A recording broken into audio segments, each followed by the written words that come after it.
Sila, umabot na sila sa kulam. Nagsama-sama na silang lahat. Kinukulam pa nila ako.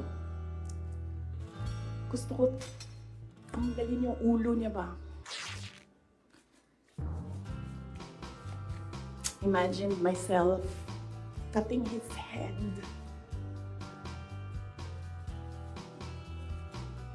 Gusto ko, ganun din ang gusto ko gawin doon sa mga katabi ko. And then, I'll cut his head.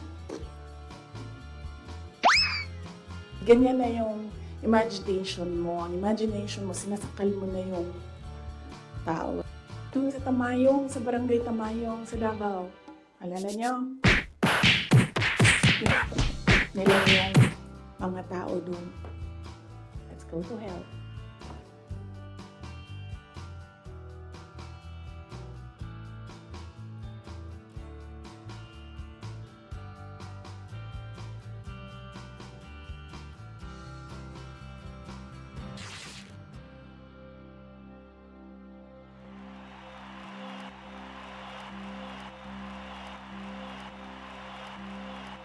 Sabihin nyo kung saan siya dalahin. The hard way.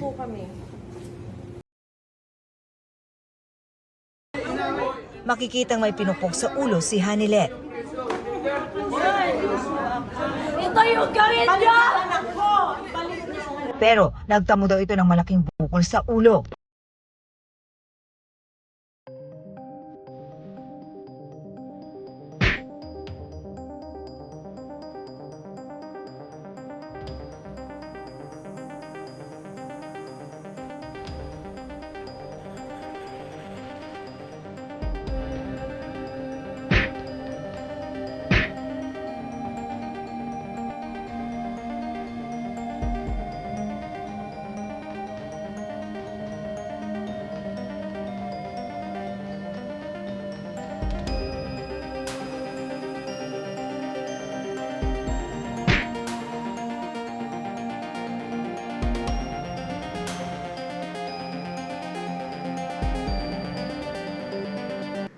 Kung anong pinagawaan ninyo sa buhay ninyo.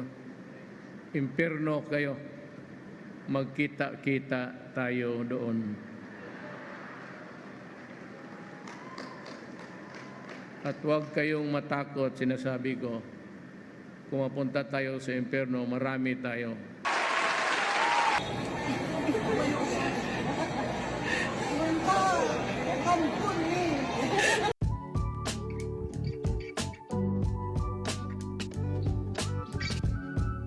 Pero isang beses sinabihan ko talaga si Senator Amy. Sabi ko sa kanya, kung hindi kayo tumigil, huhukayin ko yung tatay ninyo. Itatapon ko siya sa West Philippine Sea. Sinabihan ko si Senator Amy. One of these days, pupunta ako dun, kukunin ko yung katawan ng tatay nyo. Tapon ko yan dun sa West Philippine Sea. Hindi nga ako natakot kay Lucifer, sa inyo pa. Nga yung katotohanan. Ako ang daan at ang buhay. Ako ang may-ari ng kaluluwa nyo. Ako ang may-ari ng sanlibutan. Mga hunghang kayo, may kalalagyan kayo. Igagatong ko rin kayo sa kalan ng impyerno. And that is because of my friendship with Pastor. Very long time ago. Ako, I'm so glad to have you as a friend. Ang mayor ka, nung vice mayor, congressman. And I'm so glad that I have a friend that who became president. I'm proud of that.